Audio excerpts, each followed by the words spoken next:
This is Democracy Now! I'm Amy Goodman. We're spending the hour with award-winning journalist Allan Nairn, just back from Honduras. At the United Nations last week, 128 countries defied President Trump by voting in favor of a resolution calling for the United States to drop its recent recognition of Jerusalem as Israel's capital. The final vote, 128 to 9. 35 nations abstained. 21 countries did not cast a vote. The 8 countries voting with the U.S. were Israel, Guatemala, Honduras, the Marshall Islands, Micronesia, Nauru, Palau, and Togo. Trump had threatened to cut off financial aid to countries that voted against the United States. On Thursday, the U.S. ambassador to the United Nations, Nikki Haley, reiterated Trump's threat after the vote. America will put our embassy in Jerusalem. That is what the American people want us to do. And it is the right thing to do. No vote in the United Nations will make any difference on that. But this vote will make a difference on how Americans look at the UN and on how we look at countries who disrespect us in the UN. And this vote will be remembered. In response to the UN vote, Palestinian politician Hanan Ashrawi praised the international community for standing up to the United States. Well, I'm extremely encouraged that the vast majority of the states, of the members of the United Nations General Assembly did not succumb to American threats and blackmail and did not accept the Israeli insults being hurled at them. And they stood up for justice and for the rule of law and for what is right. Former CIA Director John Brennan responded to the vote, posting a message on his new Twitter account, tweeting, "Trump admin threat to retaliate against nations that exercise sovereign right in UN to oppose U.S. position on Jerusalem is beyond outrageous. Shows real Donald Trump expects blind loyalty and subservience from everyone, qualities usually found in narcissistic, vengeful autocrats," the former CIA Director John Brennan tweeted.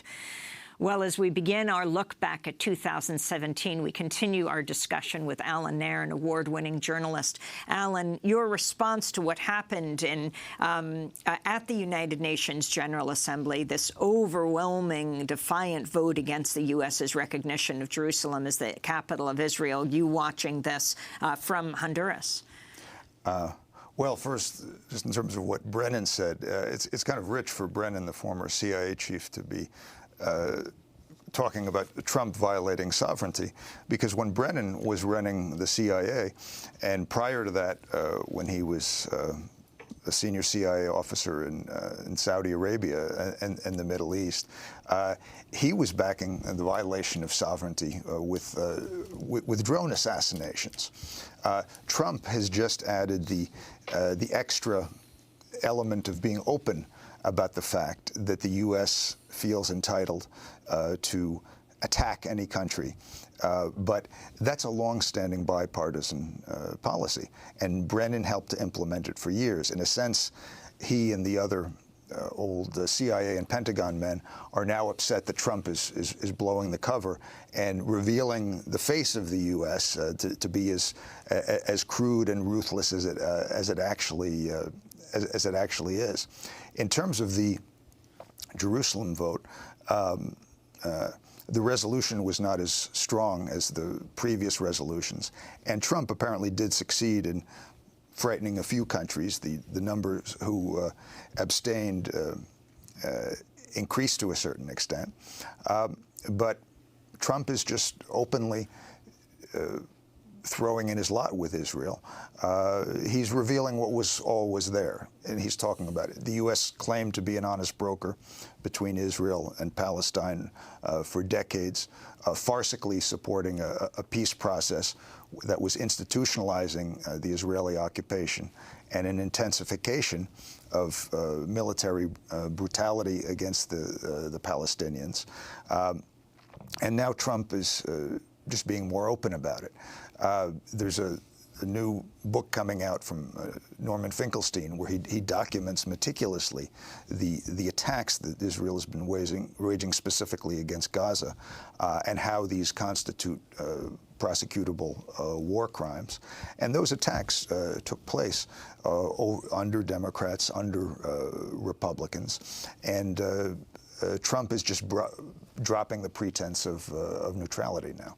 And at the same time, the U.S. ambassador to the UN, Nikki Haley, claiming the U.S. helped push the United Nations to cut its budget for the upcoming year by $285 million. Haley's statement Sunday coming only days after Trump himself threatened to cut off funding to countries if they vote against the United States on the U.S. decision to recognize Jerusalem as the capital of Israel. And, of course, despite the threats, UN General Assembly voted overwhelmingly against the U.S.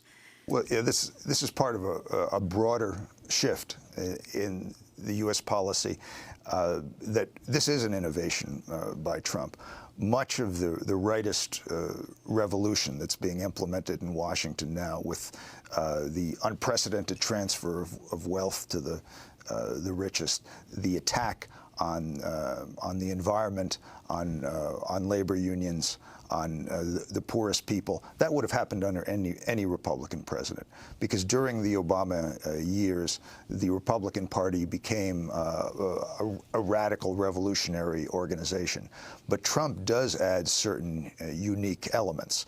One of them is being open in his racism, being open in his embrace of the fascist idea of mob violence as a tool of politics, a unique ability to incite hatred and violence among regular people at the grassroots.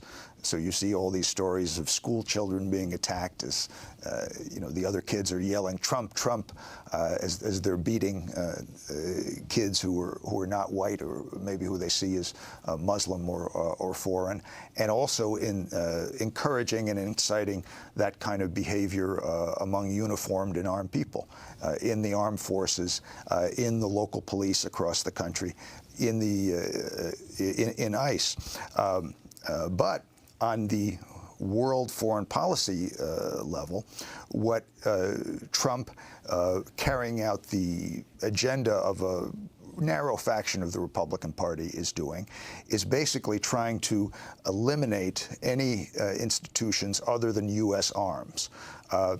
Make the Pentagon the sole tool of rule. So you strip away the State Department, you strip away the United Nations, and all that's left is the Pentagon and the CIA with their covert violence.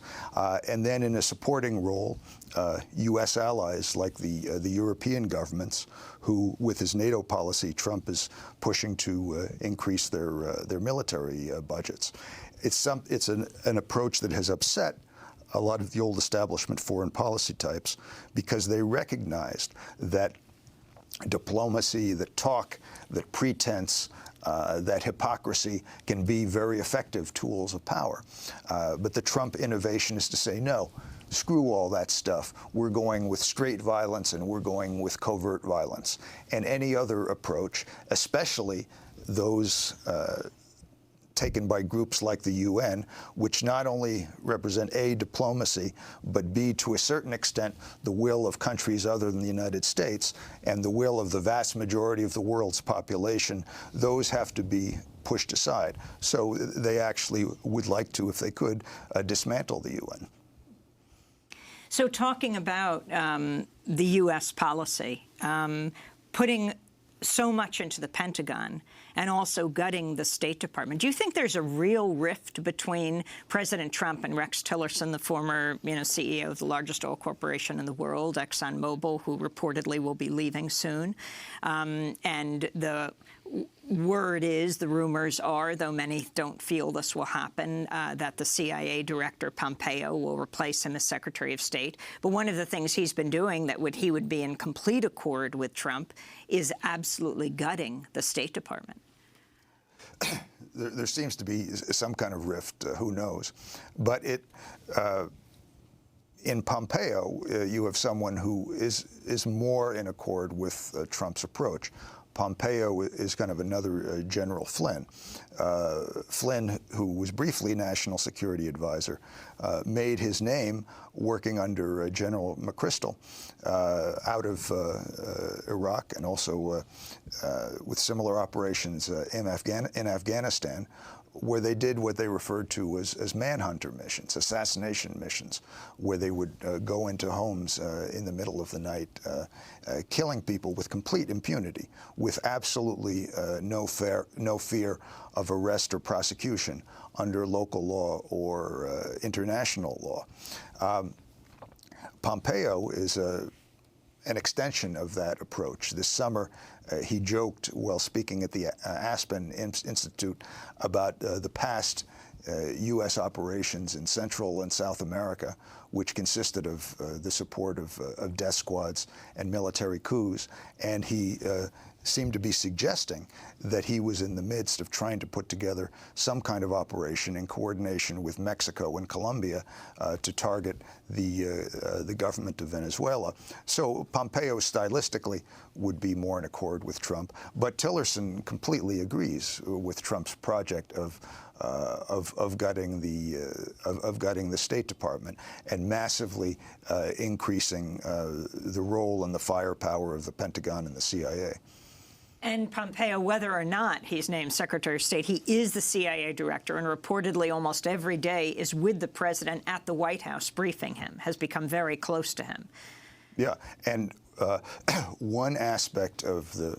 another aspect of the Trump policy is a lifting of the previous restraints on things like U.S. torture, U.S. killing of civilians in bombing runs, U.S. raids on civilian homes on the thinnest of pretense. Under Obama, the U.S. was killing thousands of civilians through drone attacks, et cetera. But there were some limits on who you could target and when. Those limits were the result of decades of lobbying by human rights and peace advocates. Trump has essentially stripped them away.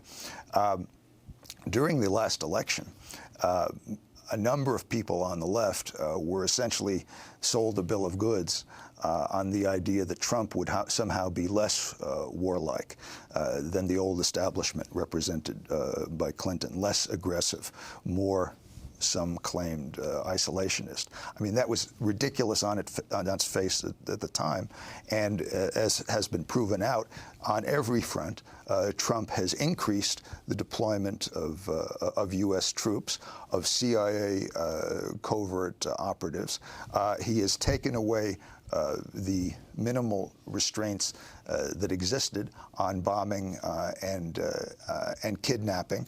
And in the case of North Korea, he's even now reportedly flirting with what for years was considered an insane, catastrophic approach, which is a military attack on North Korea. It was reported in the British press a few days ago that at the White House they're contemplating what they call the bloody nose option, which would be bombing attacks on some North Korean, things like North Korean missile launch sites, on the theory that they could get away with it since Kim of North Korea would be afraid to retaliate by wiping out Seoul and South Korea because they would then fear a U.S. nuclear holocaust for all of North Korea. Now, for years, this kind of thinking was completely rejected by all elements within the U.S. security establishment and by Democrats and Republicans in Congress.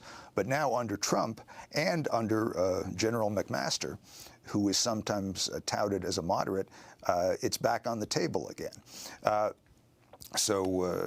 You know, the idea that Trump would be less militant was insane from the start, and he's proving that blood is the tool. That's how he wants to reach out to the world. We're going to break and then talk about the tax bill that was just passed, and also talk about the movements that are resisting in this country. We're talking to the award-winning journalist Allan Nairn, just back from Honduras. Stay with us.